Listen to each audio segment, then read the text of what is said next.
Welcome to my channel. Today we're making a no-bake strawberry cube. It's quick to prepare, delicious, and perfect for hot days. You'll find the exact ingredients in the video description. Let's start by whipping the cream until stiff. Once whipped, we'll add blended strawberries. You can use fresh ones or frozen, just thaw them first to blend.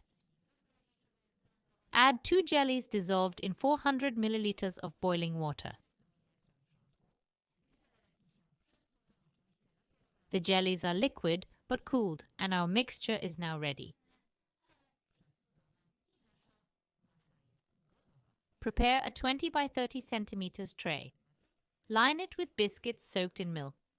You can also use water with lemon juice. Pour the prepared foam and spread it.